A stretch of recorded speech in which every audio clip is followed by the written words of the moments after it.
Sampai Allah mengatakan bahwa kalau di luar puasa itu ya, itu pahala itu sudah bisa dihitung antara 10 sampai 700 lah kira-kira.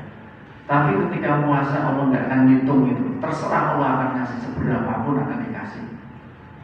Ini karena luar biasanya puasa ini. Saya memahami bahwa memang Allah sedang menyeleksi kita ini. Apa kita betul-betul beriman apa tidak. Lalu setelah kita terseleksi, Allah itu ingin kita itu meningkatkan ketakwaan kita. La'allahum tattaqun. Saya juga bertanya-tanya lagi, itu kenapa ya kita harus bertakwa? Saya cari-cari di Al-Quran, alhamdulillah ketemu. Gak jauh-jauh dari situ, di surat Al-Baqarah 194. A'udzubillahi minasyaitonir rajim. Wattaqullaha wa'lamu annallaha ma'al muttaqin. Innallaha ma'al muttaqin. Bertakwa kepada Allah dan ketahuilah bahwa Allah beserta orang-orang yang bertakwa. Ini yang pertama. Jadi orang yang bertakwa itu akan didekati terus ya, akan bersama Allah terus. Oh ini ternyata ya, kita harus bertakwa. Lalu surat Al-Baqarah 196. Wattaqullaha wa'lamu annallaha syadidul 'iqab. Bertakwalah kepada Allah dan ketahuilah bahwa Allah sangat keras hukumannya. Kemudian surat Al-Baqarah juga 197 kalimatnya. Wattaquni ya ulil albab. Bertakwalah kepadaku wahai orang-orang yang mempunyai akal sehat. Bertakwalah kepadaku wahai orang-orang yang mempunyai akal sehat. Saya merenungkan, Masya Allah, ini ternyata kekuatan takwa. Selain mungkin ada ayat-ayat yang lain yang perlu sekalian. Ternyata ketika bertakwa itu yang pertama kita akan selalu berserta dengan Allah. Yang kedua, orang bertakwa itu orang yang takut untuk berbuat keburukan karena takut hukumannya Allah. Orang yang bertakwa adalah orang yang menggunakan akal sehatnya. Jadi kalau betul-betul ya kita itu menjadi orang yang bertakwa, itu udah gak ada masalah di dunia ini. Gak ada penculikan anak, gak ada pencurian motor, gak ada korupsi, gak ada perbuatan-perbuatan maksiat yang lain. Jadi inilah betul-betul ternyata luar biasa. Mengapa Allah itu menginginkan orang yang beriman tadi itu menjadi orang yang bertakwa. Orang yang bayangkan kalau hidup kita selalu bersama dengan Allah. Kita punya masalah apapun, insya Allah kalau kita dekat dengan Allah, semua masalah itu menjadi sangat ringan dan pasti Allah memberikan jalan keluar. Lalu orang yang selalu bertakwa tadi itu, kita selalu takut untuk berbuat keburukan. Bayangkan puasa ini, ayam itu halal, nasi halal, es teh itu halal. Tetapi yang halal-halal itu kita bisa tahan semuanya untuk kita tidak makan, tidak minum. Apalagi terhadap hal yang diharamkan oleh Allah. Harusnya mesti lebih gampang lagi. Dan kita takut sekali ketika kita berbuat buruk nanti Allah akan menghukum kita. Kita akan jauh dari Allah. Jadi jauh dari Allah sendiri sudah sebenarnya menggelisahkan. Bayangkan kalau kita itu dekat sama pemimpinnya, itu kan enak ya. Kita ikut pemimpin dihormati, kita ikut dihormati. Pemimpin makannya enak, kita ikut makan enak, gitu kan. Pemimpinnya dilindungi, kita ikut terlindungi. Nah kalau yang kita itu dekat dengan Allah, pemimpinnya pemimpin, raja di raja adalah Birabbinas, Malikinas, Ilahinas, Minsyarifas, Sulhanas, Alladhi Masbisubinas, Najinan, Diwanas. Itu kan orang kita akan menjadi hidup ini menjadi sangat tenang. Ketika ada sesuatu yang tempat kita bergantung ya, itu jadi hidup kita tenang. Misalnya ya, kita dalam hal dunia misalnya, ini rekening kita itu lumayan isinya, itu kan tenang ya. Wah ini listrik, ada tagihan, ada uangnya. Jadi kalau ada tempat bergantung sesuai kita tempat bergantung itu kan kita jadi tenang ya. Itu baru materialnya. Bagaimana kalau kita dekat pada Allah dan bergantung pada Allah? Insya Allah kita akan, hidup kita itu akan tenang, nyaman.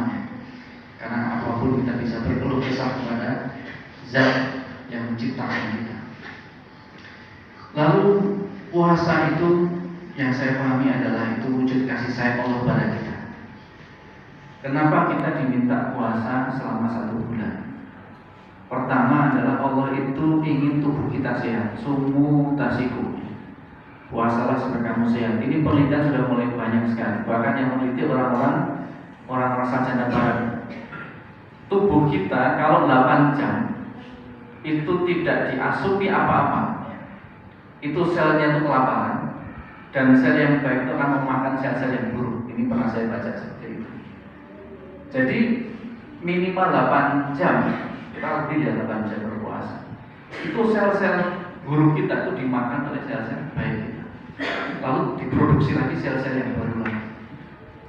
Dan ini kalau itu terjadi sampai 1 bulan, itu sel-sel kita betul-betul akan diperbaharui. Jadi ini dalam Islam kan kita hanya kadang-kadang sami'na wa ata'na, istilah koni saja gitu kan. Tetapi ternyata riset-riset ilmiah sudah menunjukkan bahwa ternyata puasa itu betul-betul bisa menyehatkan kita. Lalu Allah ingin menguatkan mental kita dan jiwa kita tadi.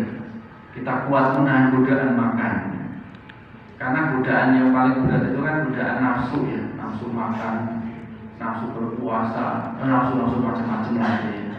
Nah oleh karena itu sebenarnya kita ingin dikuatkan mental kita oleh Allah dengan berpuasa ini. Jadi kita punya daya tahan untuk menahan diri.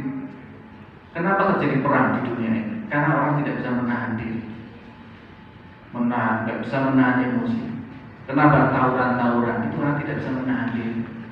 Kenapa ada pencurian dan sebagainya, tidak bisa menahan diri? Ternyata menahan diri itu luar biasa kekuatannya. Lalu kemudian Allah ingin menguatkan solidaritas sosial kita. Saya pengen tanya, kalau di luar Ramadan ini berapa som kalau sholat Isya? 2 ya? Alhamdulillah. Pas saya juga 2 orang. Jadi nggak tahu, tapi itu menggerakkan susah sekali. Ya kadang-kadang tambah yang 3 orang. Saya kadang-kadang kalau 2 som, masya Allah senangnya gitu kan. Di masjid yang ada 2 som, kami 1 som saja nggak penuh. Coba ketika puasa itu kayak kita tuh digerakkan semua datang ke masjid itu. Nggak pernah bayangkan kan di luar puasa itu bisa sebanyak ini katanya. Meskipun nanti kemudian nggak ada juga ya. Tetapi paling tidak saat meredeli-meredelinya di akhir nanti menjelang 1 Syawal itu biasanya masih lebih banyak daripada di luar Ramadan. Kita gerakkan solidaritas sosial kita. Wah, pada kumpul panitia, berlomba-lomba kadang-kadang. Ayo ini panitianya gimana, itu ceramahnya. Jadi kita tuh guyup rukun ya. Itu digerakkan oleh Allah solidaritas sosial kita. Lalu kemudian dengan lapar ya, kita di pengiring ke jalan seringkali melihat orang-orang yang nggak makan, kadang sehari aja dia nggak bisa makan gitu.